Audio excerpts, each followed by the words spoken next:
All right. Hi, welcome. My name is Michelle McKenzie. I am a social worker for ALS United Greater New York. I cover the New York City area, and I am a liaison for the Bronx VA ALS Clinic. The presentation today is understanding the psychology and emotional aspects of living with ALS. Our presenters are from Columbia University Medical Center, and I have the pleasure of introducing both Martin and Rachel for our presentation today. Dr. Martin McElhiney is an assistant professor of clinical medical psychology and psychiatry at Columbia University and research scientist at New York State Psychiatric Institute. He has devoted his career to understanding the diagnosis, progression, and treatment of depression and fatigue in individuals with severe medical illness such as HIV and ALS. This work has included work such as involvement in a multi-center cohort study examining rates of depression and distress among recently diagnosed ALS patients and evaluating the changes over time. He is trained as a psychedelic therapist and is working on a study investigating psilocybin for treatment-resistant depression. Rachel Brody is a clinical nurse, an RN, a nurse researcher, currently pursuing her PhD. She has published work on improving function and quality of life of individuals dealing with chronic health conditions. We're so grateful to have you both here today for this presentation. And with that, Martin and Rachel, take it away. Thank you, Michelle. Appreciate it. And really grateful to have this opportunity to talk about this important topic today. And want to thank Rachel and Debbie, my co-team members, who have worked on this project and are invested and very interested in working with patients with ALS who might have psychological issues. And so we're interested in this. I also just want to make sure that I'm going to be doing a lot of the talking, but that if Rachel, if you want to jump in, you're welcome to jump in and clarify any misstatements I'm likely to make along the way. So just to get rolling here, I also want to mention that Debbie Schlossberg was part of the team working on this topic with Rachel and myself. We've been interested in trying to get better psychological treatments and care and assessments in the clinics, and have been talking about this for a while. And as it turns out, it happens to be Mental Health Awareness Month alongside being ALS Awareness Month. So these two things come together on this day and are in this month. And so it feels like a lucky confluence of awarenesses. So just to get started here, studies have shown that depression can be associated with lower survival rates in ALS patients. Now, this may sound like a dramatic statement, and I have always wondered about it. This was something that came up in research in the 90s and has since been proven with other studies that have looked at quality of life and distress and depression. And that being the case, the link between poor quality of life, psychological distress, and negative outcomes in ALS, it really does underscore the importance of addressing these factors in the care and the support of people living with ALS. In our title, you'll see it talks about people living with ALS. Who is living with ALS? While we will really be focusing on people with ALS, patients with ALS, I think we need to acknowledge that family members and care partners can also experience psychological symptoms. And so it's important to kind of expand, if you will, kind of our idea who we're working with here to include not just patients with ALS, but also the family members working with those patients. And part of the reason why we need to be aware of that is there's also a correlation between the distress of the patient and the care partner. We've seen in studies looking at the distress levels of both that they affect each other. And therefore, it's important for us to kind of take into consideration not only the distress of the patient, but also of the care partner, and to think about their psychological well-being alongside the patient with ALS. In the course of this presentation, we're going to be talking about different emotions, including sadness, fear, anger, hopelessness. All are reasonable reactions to the physical symptoms that people experience who are developing symptoms of ALS and eventually receive a diagnosis. As we might expect, people diagnosed with ALS experience some symptoms of distress and then some go on to develop symptoms of disorders like depression or anxiety. But because we expect these symptoms of distress and consider them to be a reasonable reaction, doesn't mean that they shouldn't be addressed. So just because we think of them as something that would naturally occur, considering the diagnosis, doesn't mean that we shouldn't take them seriously and explore which should be treated. We were in talking with Debbie and Rachel, we were interested to kind of understand kind of what's happening in the clinics around the country and in the New York area. Which of the clinics, which of the multidisciplinary clinics are assessing for psychological well-being of the patients coming in for their visits.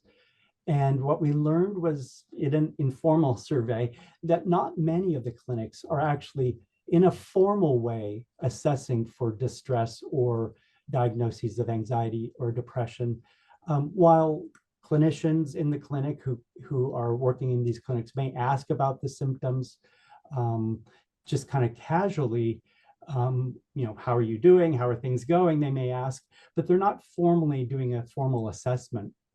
And we wondered kind of why this might be.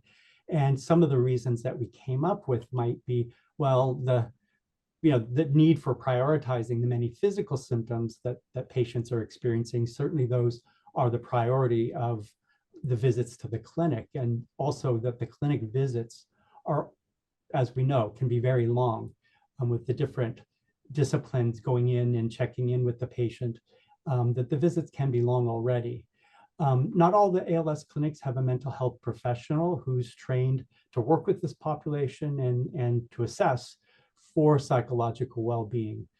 I think we have to admit that there's a stigma regarding psychological issues and maybe some discomfort of bringing up a difficult topic and talking about psychological well-being and some of the challenges people might be having can bring up challenging emotions. And maybe from the clinic's perspective, the visit is long enough, it's difficult enough without kind of challenging, to get into some of those more difficult symptoms.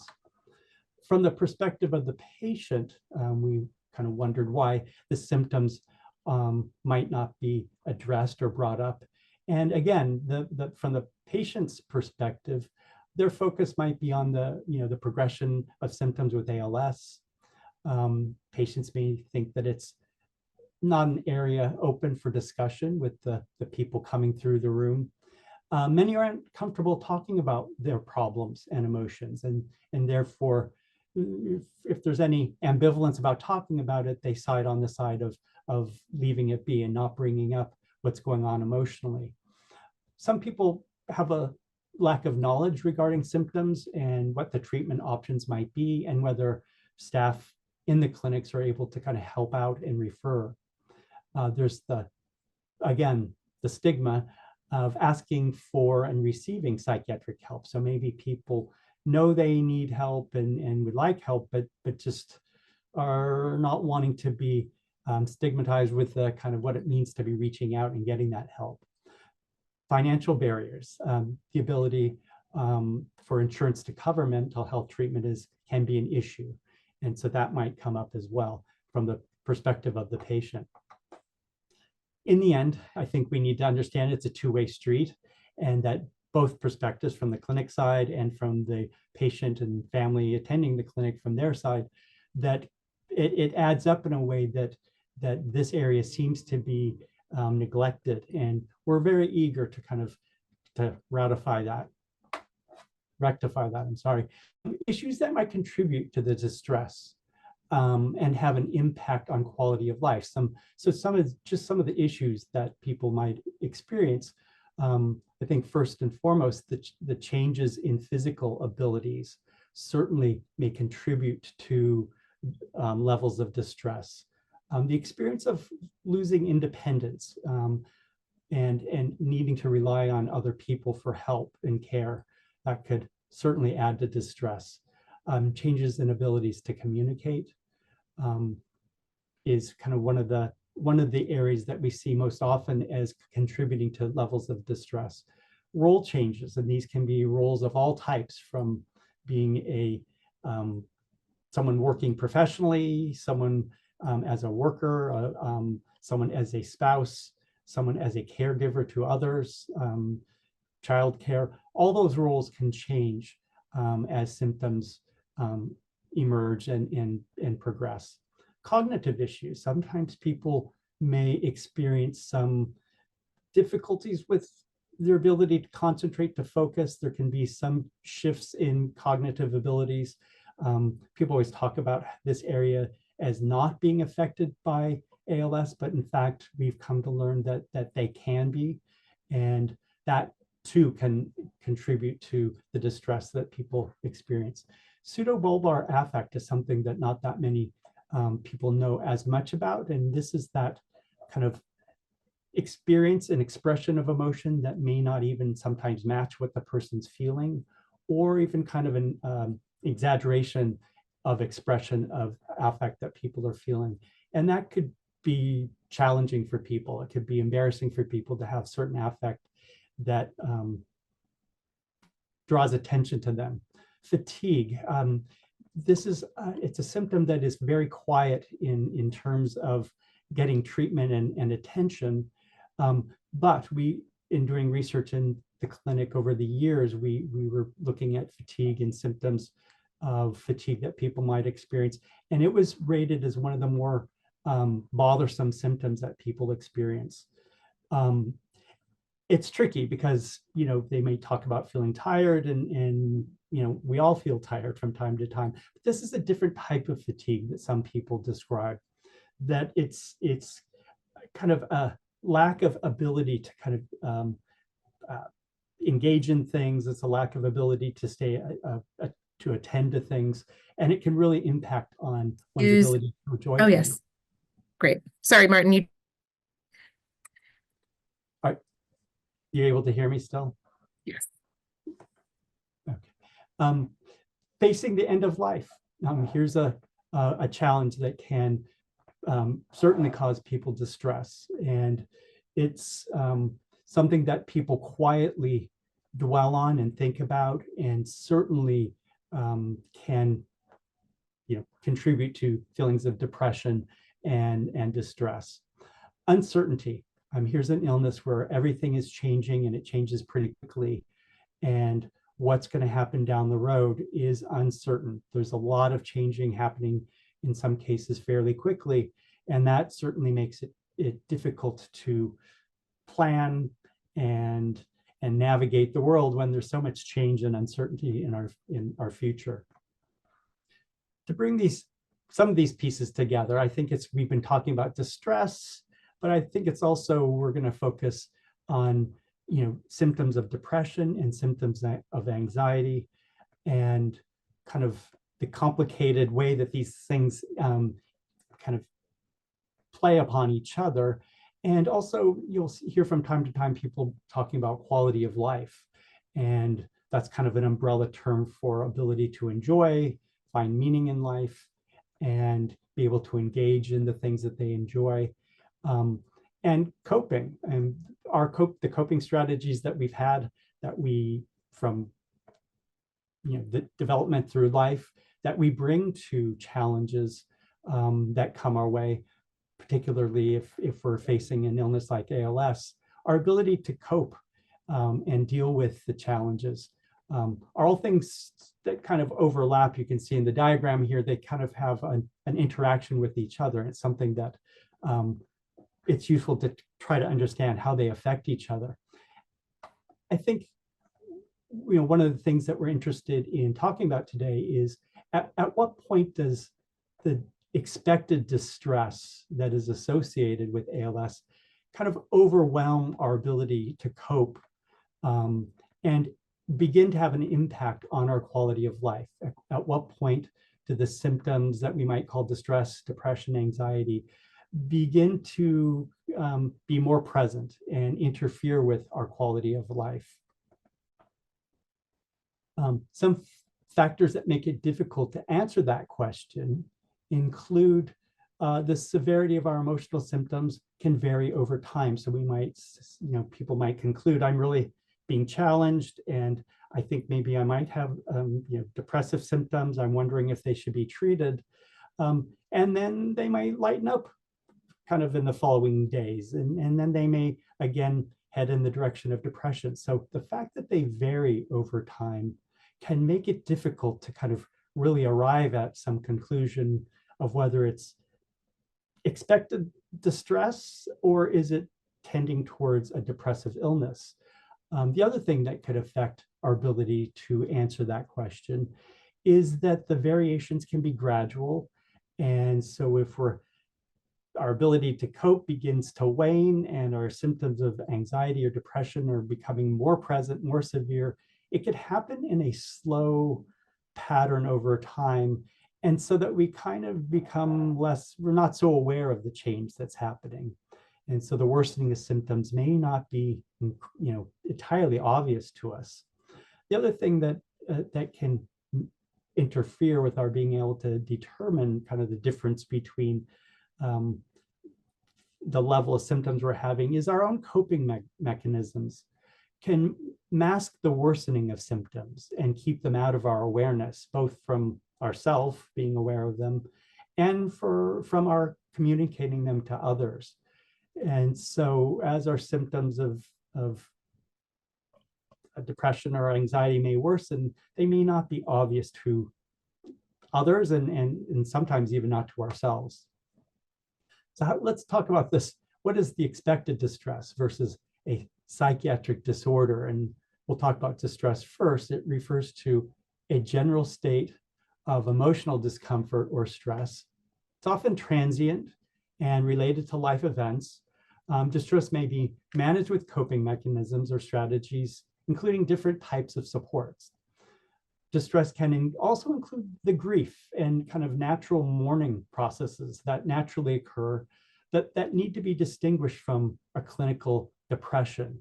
So the process of grief and mourning, the loss that we might experience in the context of ALS, we might put that under the heading of kind of expected distress, going through that process. In terms of a psychiatric disorder, what is meant by this is it would be typically diagnosed. It's a clinically diagnosed mental health condition characterized by more persistent symptoms. And the symptoms might be a little bit more significant or severe. And that the symptoms reach a level where they begin to interfere with daily functioning. And for it to be considered a disorder kind of formally, it means that the symptoms would need to meet specific criteria that the field of psychiatry or psychology has agreed upon. As here are the symptoms when they reach a certain level of severity and persistence, that it does characterize a disorder. Psychiatric disorders can, not all, but can require professional attention, such as counseling, therapy, or medication. Now, I've talked about distress and psychiatric disorder, and I really want to I've talked about them with their definitions and so forth, but I really want to, I think it's an important point to make that there's no hard and fast line between these two. And I think they would be on a continuum, and that for some people, it may kind of slide back and forth a little bit between distress that is expected and reaching, on the other hand, the symptoms could hit the point where we might call it a disorder. All of this kind of lends to the question that at what point should we seek treatment for the symptoms we're having, or look for some sort of professional support. This was an issue that Rachel was interested in and kind of seeing patients in the clinic and kind of noticed this. And Thanks, Rachel, Martin. Yeah. And Thank you so much. And in terms of utilizing tools that do exist in different clinical areas. I had the opportunity to work in a different clinical setting in the past in which a distress thermometer is utilized, is currently utilized in many different clinical practices across the country, and it helps to identify some of the areas that are contributing to a person's distress when dealing with serious diagnoses. And it is something that helps to sort of pinpoint what might be contributing more than what factors may be contributing more to any individual's distress, in addition to the diagnosis and also symptoms related to the diagnosis. So it helps to put into a nice pictorial form a way that we can identify and also help to provide additional supports that are targeting those contributing factors of an individual's distress. And they are expected really to evolve over time, as Martin had mentioned earlier, where there may be a certain symptom that's contributing to a large amount of distress at one particular time point. And then once that's addressed, there may be something else that comes up. It's not limited to a specific symptoms. Well, there are specific symptoms listed on different distress thermometers. And so what we did in looking at the needs for ALS patients was we catered those symptoms to more common ALS symptoms rather than, for example, as you can see on this screen, this is something that was created for the oncology space. So it's different symptoms when you're dealing with different diagnoses. And our distress tool that we created for the ALS clinic at Columbia is more specifically catered to ALS symptoms. And our screening tool was something that we started using just this past February in the Columbia clinic. And we are finding that it's been a very informative process. We hope for patients and caregivers, certainly has been for us seeing patients in the clinic. So we've used this distress thermometer and have paired it with a screening self-report measure. It's called the Patient Health Questionnaire 9, or the PHQ-9, which is it's intended as a self-report measure that is used in different areas of medicine to assess whether or not someone might meet the diagnostic criteria for being in a depressive episode. And if so, that maybe treatment should be recommended to that person. I've highlighted in yellow kind of what I would consider to be the more important questions that we're looking for in trying to assess whether someone is having symptoms of depression that are reaching the level that might warrant treatment. And you could see the first question, are they feeling little interest or pleasure in things? So we might ask kind of, are you able to enjoy things? Are there things that you still find that even though maybe you aren't able to do all the things you used to do, are you still able to find some pleasure in the things that you can do? And what we're looking for, you can see kind of over here on the right, is people may say, well, yeah, I'm not as interested in things as I used to be. And we would want to try to figure out, is that occurring more than half the days? Or is that happening nearly every day? And does that go on in the course of 2 weeks, which is the time frame of this questionnaire? Is it more than half the days, and is it more than half of a day on those days? And we try to get a sense of how persistent that issue is. The second question is, are you feeling down or depressed or hopeless? And does that symptom persist for more than half a day on more than half the days? Is it present nearly every day? And for a lot of those days, is that symptom, present a lot of the time? The question 6, I think, is also useful. It's a hallmark of depression. Are you feeling bad about yourself, that you have failed yourself, or others? Have you let people down? And how often are you feeling that way? Again, is it more than half the days over the past 2 weeks? We've taken the question about thoughts about death and suicide or thoughts about ending your life and broken it into 2 questions just to get a better sense of this question. Do you think sometimes that you would be better off dead? And is that a persistent symptom? And do you actually think about ending your life? And if there's any kind of ideas of that, that would rank as a point contributing to ascertain whether the person is meeting criteria for a depressive disorder. These 9 symptoms of depression, in order for someone to be considered in a depressive episode, according to the DSM, which is the formalized diagnostic criteria, it's 5 of these symptoms really that would need to be present. And they can also include difficulty falling asleep or insomnia, feeling, not having as much energy, difficulty or not having an appetite, trouble concentrating, feeling sluggish or very restless are also symptoms. So we take all this together, and if the person is saying that in the past 2 weeks, for example, more than half the days, they're having 5 or more of these symptoms, it's suggestive of a depressive disorder then that might warrant our thinking about referring that person for treatment. When we did a study kind of over the years, we've done some studies of kind of what are the rates of depression, at how many people who come through the clinic and we do the PHQ-9, how many are qualifying as having being in a depressed episode. And you could see there's a study that we published in 2009. It was about 223 patients. About 22% met for either a kind of a milder version and then a moderate version of depression. My colleague, Dr.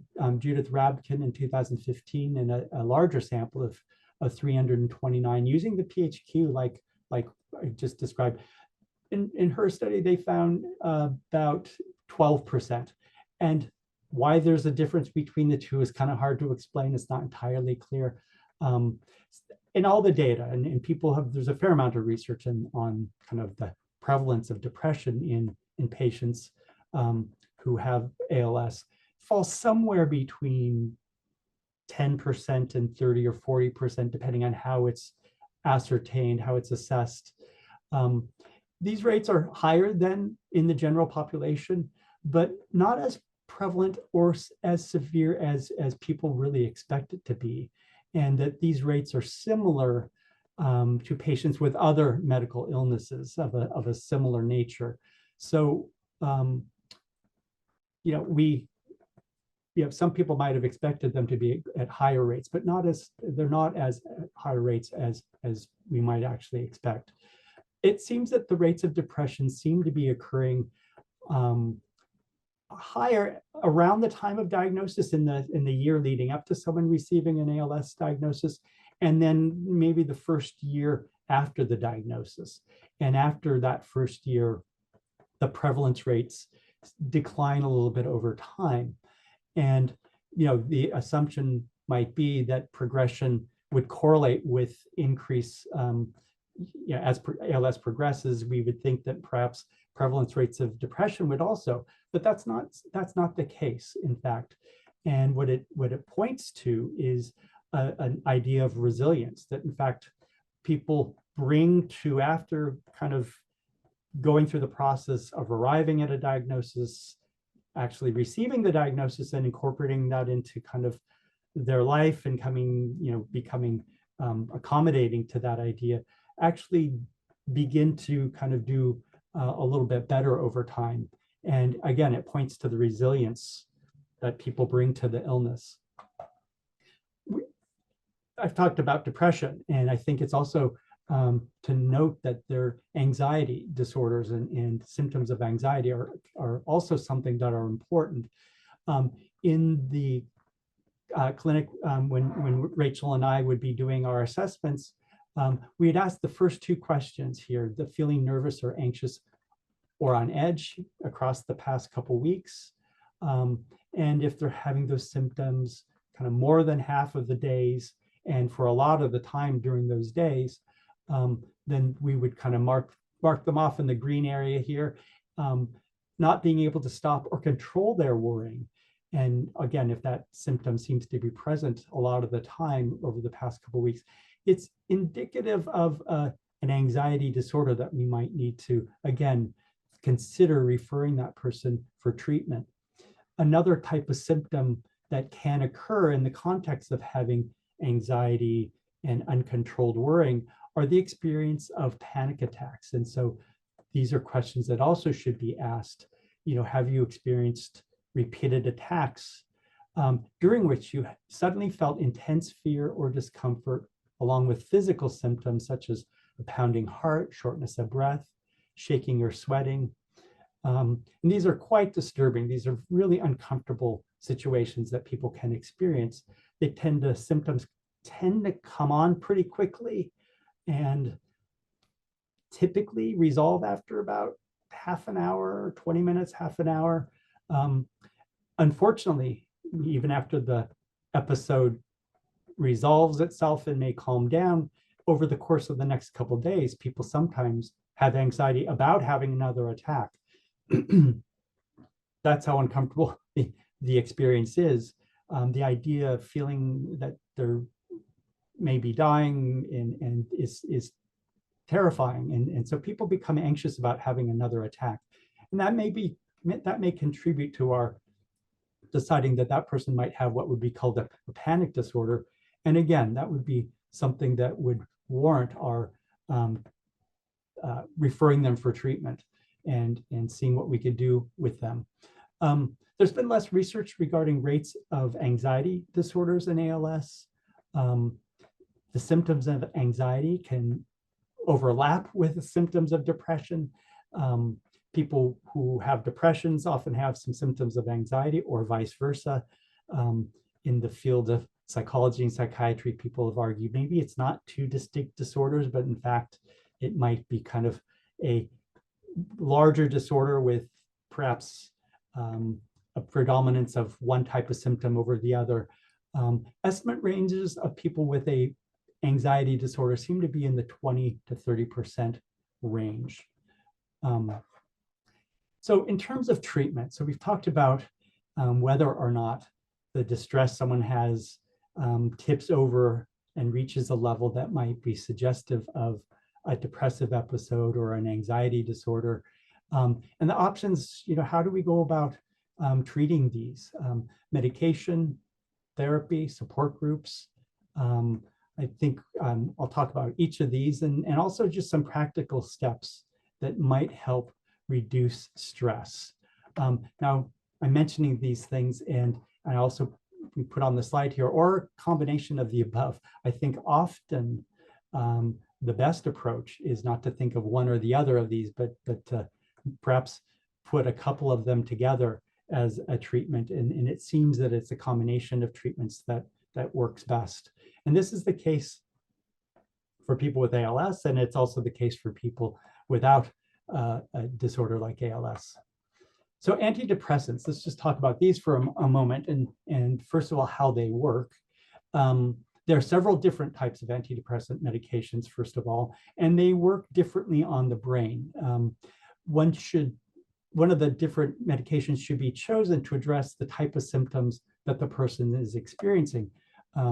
So, if the person is having kind of a slowed down, kind of lethargic type of depression, there are certain antidepressants that might kind of add a little bit of energy and address the fatigue. On the other hand, there might be depressions that are a little bit more anxious, in which case a type of antidepressant that might be a little more sedating might be helpful. So when deciding which antidepressant to use, one might take into account the type of symptoms that the person is presenting with. These medications are often started at a lower dose, and it's useful to see how it's going over time. And if it's not having its full effect, then oftentimes they will be increased. One useful way to think about this is if at a lower dose it happens to begin working, that's great. It's nice to know what is the lowest dose that will have its positive effect, and sometimes they work at a lower dose, so that's often how they're started. But it's useful, I think, if someone is started on an antidepressant to think, well, it's not working so well.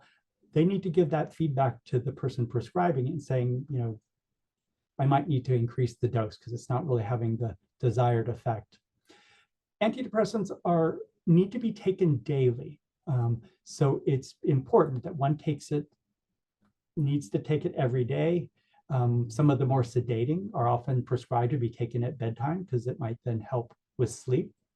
But the effects of antidepressants tend to be more subtle and typically don't begin to occur until after 2 weeks, 3 weeks, 4 weeks, sometimes even 5 weeks. So it's a more subtle type of treatment. They don't work immediately. It takes some time for the body to accommodate having the medication on board and for its effect to begin to do their trick.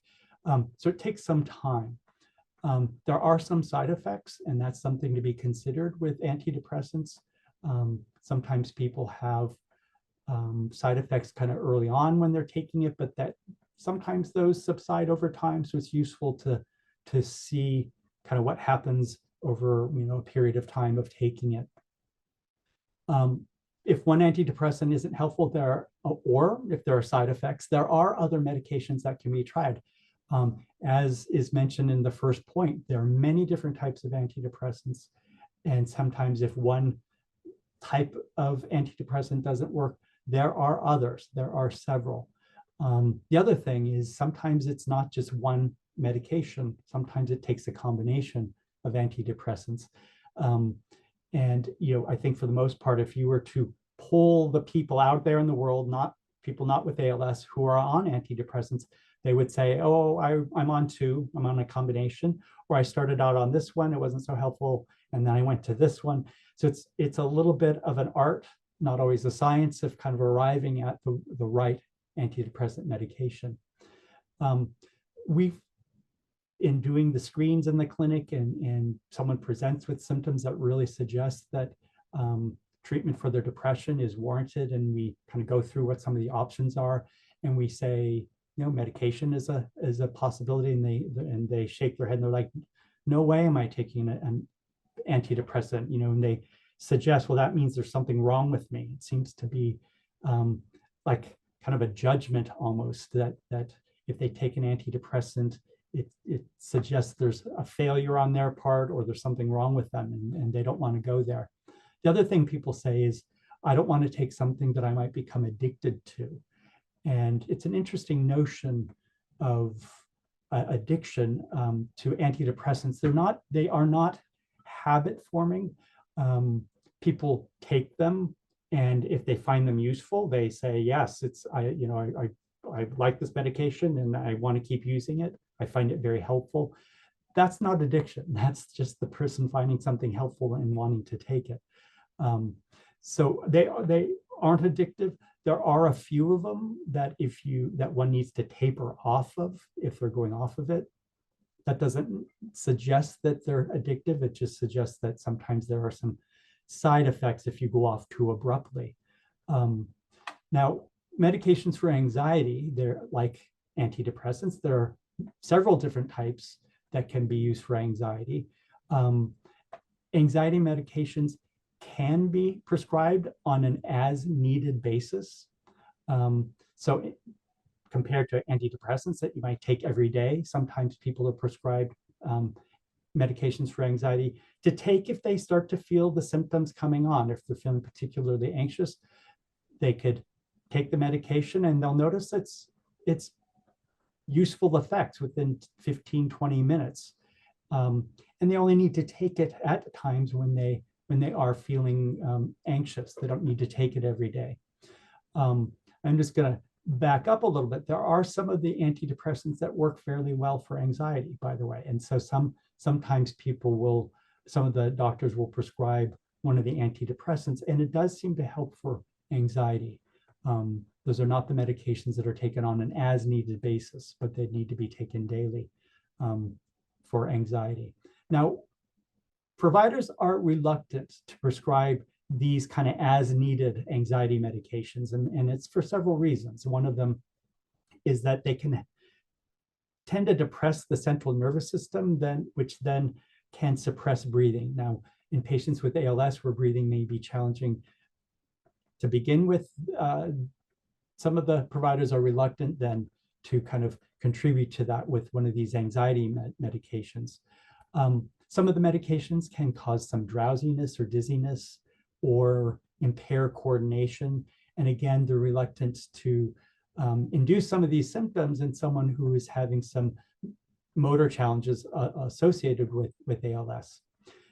Now, these medications that I'm talking about, these kind of as needed types of anxiety medications, if one was to take them very regularly over a period of time, sometimes a person can develop a dependence to these medications, and that is that they may need a little bit more to get the same effect over time. But this is over a longish period of time.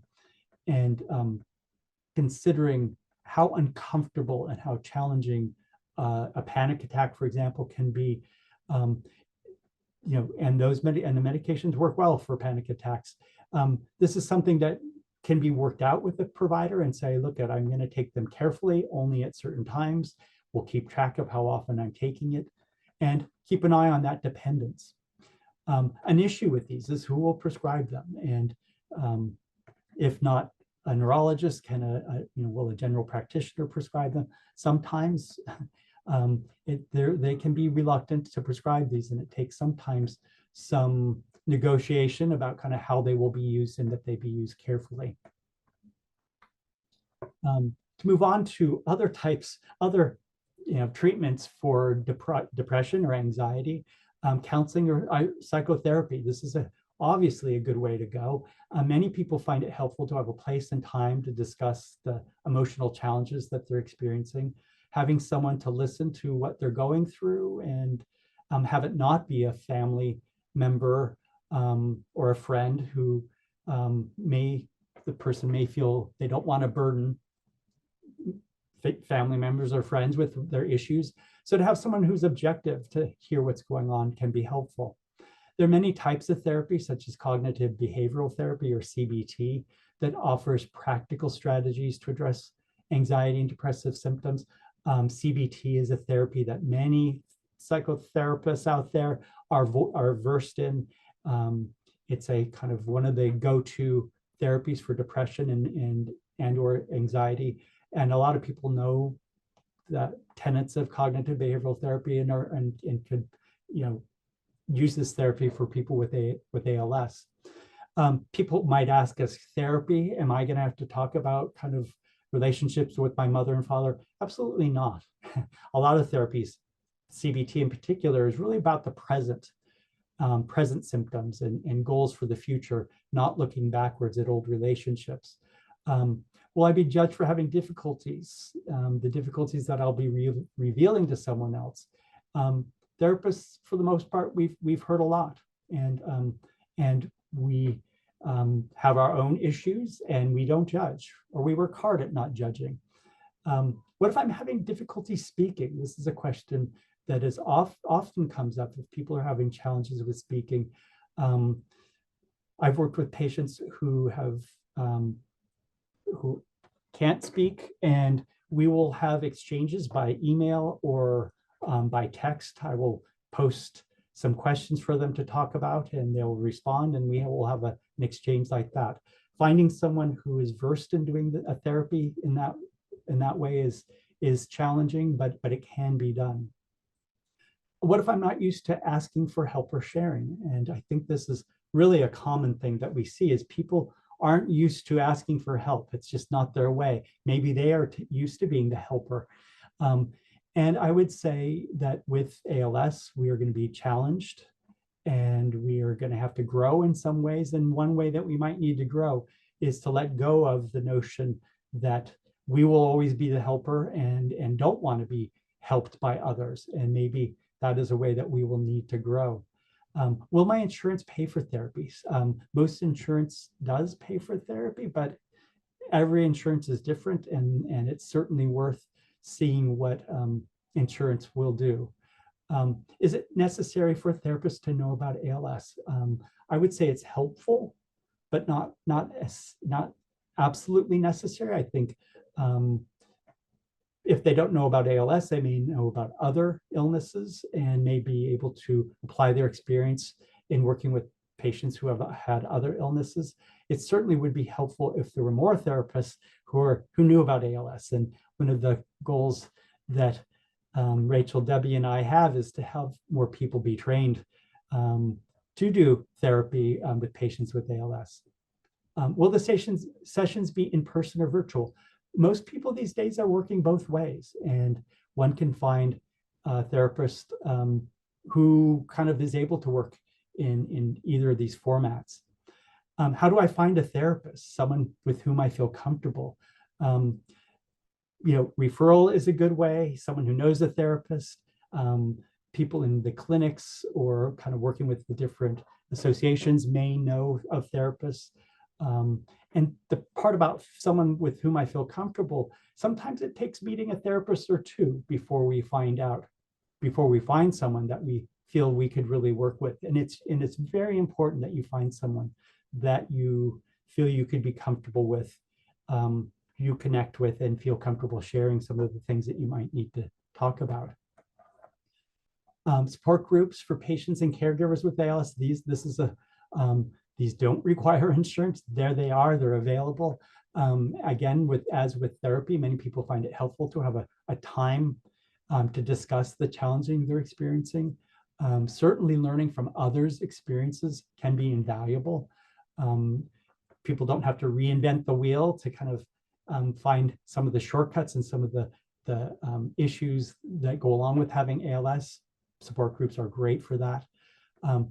Helping and supporting other people who are part of the support group can be meaningful for people. They can find it gives them some sense of meaning to be part of a support group where they're able to contribute in helping someone else. Connecting with other people. So in the context of a support group, finding other people who are experiencing some of the same issues can really help people feel less isolated. And I think that's a really important aspect that people get from the group experience. Like therapists, not all support groups are the same.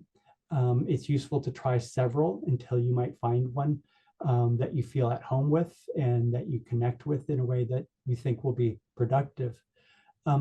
It's a good venue to learn about and become more comfortable with sharing feelings and issues.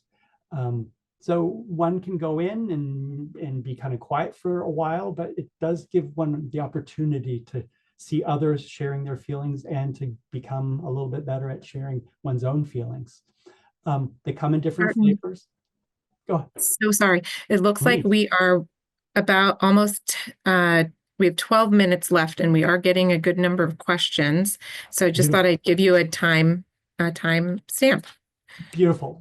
I think, one of the things that I will just say quickly about support groups is people will say, well, I have to talk. No, you could sit quietly. And there are support groups in other languages as well. In Spanish, there are some out there. I've put in here just some basic practical things about reducing stress. Expressing emotions is important. Being able to have emotions and express them, building relationships, spending time with people so we feel less alone, absolutely important at reducing stress. I think here, dealing with uncertainty and change, big part of ALS, learning to focus on the things that we can change and letting go of the things that we can't is an important thing. I think reframing negative thoughts. There's some, we might have a thought, sometimes it's true, sometimes it's not. That leads to emotion or feeling. Sometimes it's useful for us to kind of move our mind off of those thoughts and reframe and move our mind onto things that we can control and things that we can have a practical impact on, and let go of the kind of rotating thoughts that may not be so productive. Last thing, positivity, gratitude. mindfulness, meditation, or practices that I think are really important here. I'm sorry that this is the last point I'm going to be making, because I think it's actually very important. It helps us learn how to shift our mind into a gear that can be slower, more relaxed, and let go of some of the distress. And it's time for questions. And perfect. And I'll read them out if that's okay. Or maybe Michelle will be reading out the questions. Okay, so we've got lots of questions in both apps. So are there any neuroprotective medications? And have you thought about doing research on psychedelic therapy in ALS? Oh boy, Yeah. So I'm glad someone's asking about I'm going to answer the second part of that. So there is a study at Johns Hopkins using psilocybin for patients with ALS, and I'm extremely interested. It just opened. And the reason I'm interested in it is I've been working on a study here, over the years have worked on a study at Columbia using psilocybin to treat treatment-resistant depression, not in persons with ALS, but kind of in people with, and have seen it helpful. I think psilocybin, ketamine treatments are, I think, also possibilities. I wish we could.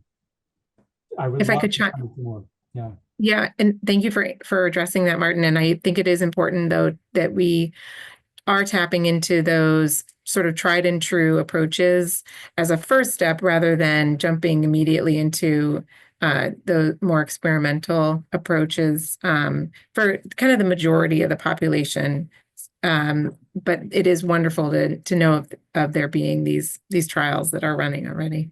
Yeah, there have been some studies of psychedelics to kind of help people understand and gain some kind of exposure to kind of, fear of the end of life.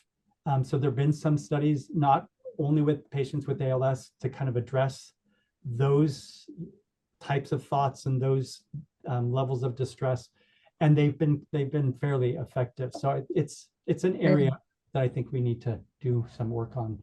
Now, the first part of that question, Michelle, was, are there any neuroprotective medications? Oh boy, That's a great question. It's a great and question.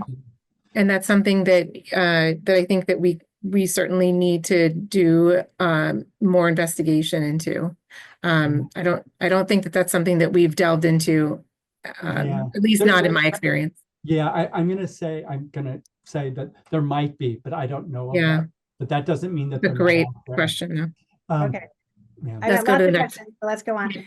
You're primarily talking about PALS. Caregivers play an important part in the quality of life for PALS. Have the psychological situations of caregivers been included in these evaluations?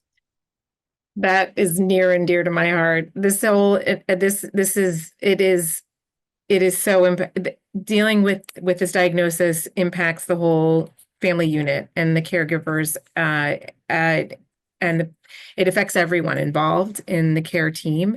And certainly our goal in starting this distress screening or psychological well-being screening in the clinic has always included that as a high priority, because though what we've actually been a bit challenged by, and Martin, please chime in anytime, is that the patient is the patient who's being seen in the clinic. The caregiver isn't seen in the clinic, and that's where that community bridge becomes very, very important. And I think that that's a great opportunity for us to explore in more depth, working with partners in the community, such as yourselves.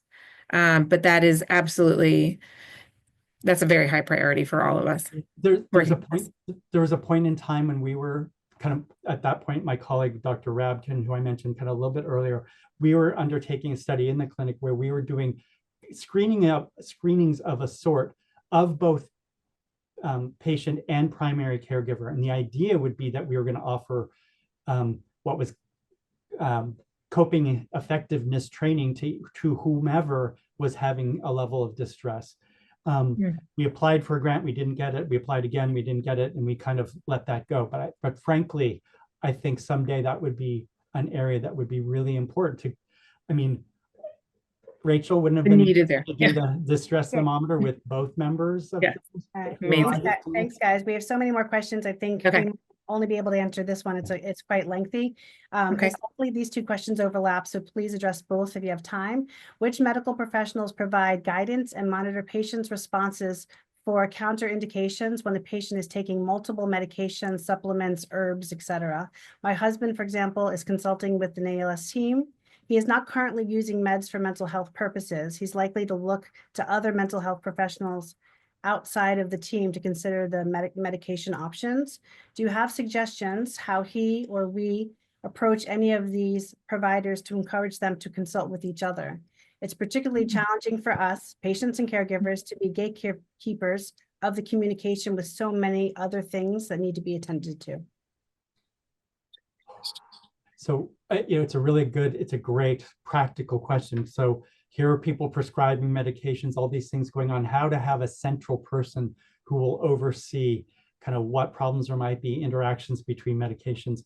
And I think for different people, it may be a different, like someone who has a GP who's very involved to kind of oversee it all would be lovely. Some of the neurologists are able to be more involved than others. I think it really depends. I think the goal is important, though, to have one person kind of see the whole picture. Who that would be, I think, is going to vary greatly depending on circumstances. Rachel, I'm curious of your thoughts. Yes. No, agreed. And that's an issue that is of paramount importance. The more complex, any individual who's dealing with a complex medical diagnosis, and then additionally dealing potentially with mental health concerns and those interactions, it's very important to have open lines of communication. But agreed, this is one of the biggest questions of kind of our time.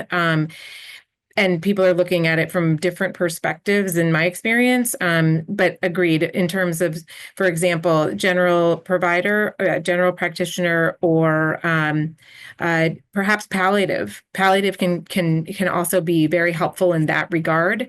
Palliative, not hospice, as the next lecture will be on palliative and that distinction. Palliative being symptom management and symptom sort of control. The palliative team can, in my experience, be very helpful in that way, kind of as an overarching reviewer of all the different medications a patient is needing. Okay, let's see if we can get one more question in. How Okay. can caregivers balance encouraging independence while also preparing for increased levels of dependency? I remember working with a couple. Well, I mean, it depends on relationships, really, in a way. And I've seen people work really well as a team, and I've seen other kind of where it was very important for roles to remain distinct. But I think the piece I would have to say about this is that it's arrived at through discussions and conversation and trying to understand kind of what role one person will fill, and what they don't want to fill, and therefore what needs to be kind of perhaps assigned to someone else. I'm not sure if I heard the question right, but I think that's. Yeah, and just to piggyback on that, it's very much an individual, as Martin said, individualized discussion, and does require those that opening up and feeling safe to discuss these concerns with potentially a therapist or with the providers. Okay. Well, thank you so much. We actually went right to the end of time. I think I have like 30 seconds left. So I want to thank you both for the presentation today. It was really comprehensive and definitely give us things to think about. Also, I want to just do a shout out to our support groups, because we do have about 12 to 15 support groups per month, both open discussion and we call them Talk, Learn, and Connect, where it's a presentation and question and answer style. So I really welcome people to attend those. And also at 3 o'clock, as what Rachel just mentioned, we are going to have palliative care as an extra layer of support for people living with ALS by Dr. Crooms. So we look forward to seeing you at the next session. And thanks again, Martin and Rachel, for this presentation. Thanks for having us. Thank you so much for the. Appreciate Thank you. it. Thank you. Bye.